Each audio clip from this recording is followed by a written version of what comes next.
You already put $3,300 into your FSA this year.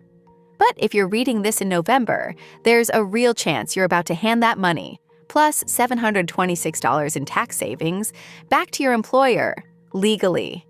Here's the exact rule that makes that happen, and the 3 moves that stop it. Here's the simple version. An FSA lets you contribute pre-tax dollars to pay for eligible medical or dependent care expenses, which reduces your taxable income. A genuinely good deal. But immediately, it gets complicated, because unlike your savings account, this money has an expiration date written into the rules. Think of it like a gift card your employer's plan can quietly cancel at midnight on December 31st. And most people never read that part. Part 1.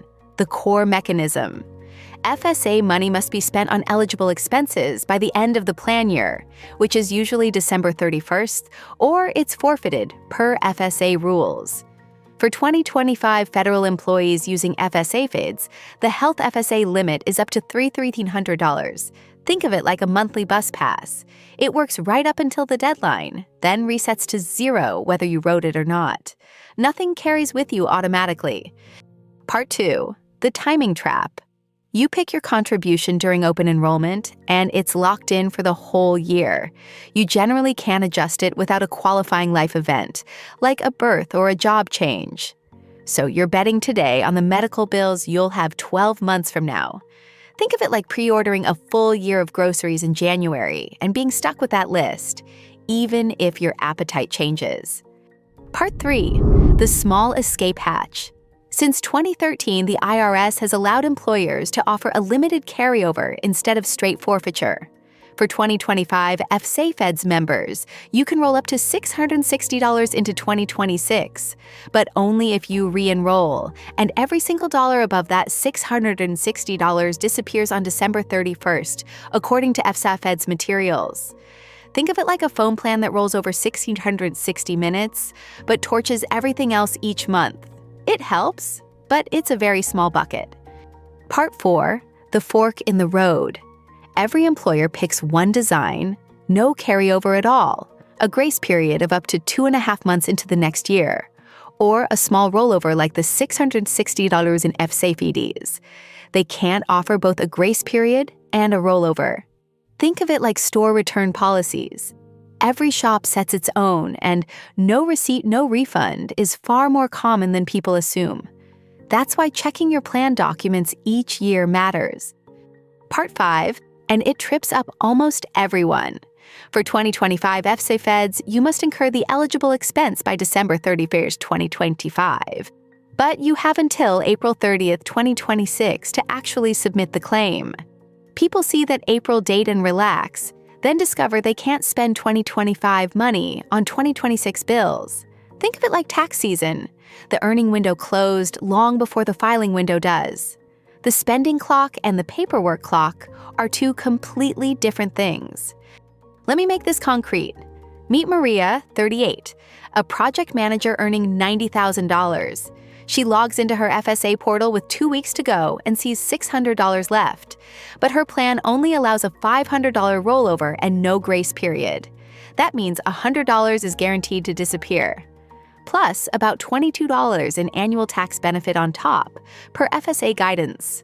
Think of it like leaving a $100 bill on a train seat as the doors close. If this is useful, subscribe. The next breakdown is already coming. Here's the catch the brochure never shows you. The real damage isn't one dramatic year. It's the same small miss quietly repeating. Model a worker putting in $2,000 a year who forfeits 25%, or $500 annually. Over 10 years, that's $5,000 in cash gone, plus roughly $1,100 in lost tax value, for about 6,100 years in total. Think of it like a slow leak in a tire. Invisible on any single day, but flat by the end of the trip. And this is the myth that quietly costs people the most. Many assume unused FSA money gets refunded, or that it just waits for them next year. Under IRS rules and common plan designs, it's typically forfeited. Only a small amount like $660 may carry over if your employer offers it, and anything above that is neither refunded nor moved anywhere. Think of it like a use-by date on food. The store won't take it back after midnight, no matter how much you paid. Before I get to the last part, which is the most counterintuitive piece of this, look at what these small misses become. Combine Maria's habits. About $200 forfeited each year in her health FSA over 27 working years, plus $500 a year in dependent care for 5 early years. That's roughly $7,900 in lost contributions and $1,738 in lost tax value. A headline loss near $9,600. Think of it like a subscription you forgot to cancel, quietly charging you for decades. Here's the most counterintuitive fix, and I saved it for last on purpose. The smartest FSA users spend early and deliberately. They front-load schedulable costs like eye exams, classes, dental cleanings, and prescriptions before the deadline, instead of gambling on surprise bills.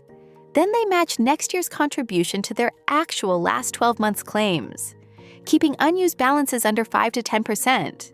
Think of it like using a gift card the week you get it, not the week it expires. The value only counts if you actually claim it. So audit your balance and your exact deadline this week, and set a reminder 30 days before your plan year ends. Next, I'm breaking down the HSA versus FSA showdown. Which one actually lets you keep and invest your money? So if you want to catch that, subscribe so you don't miss it.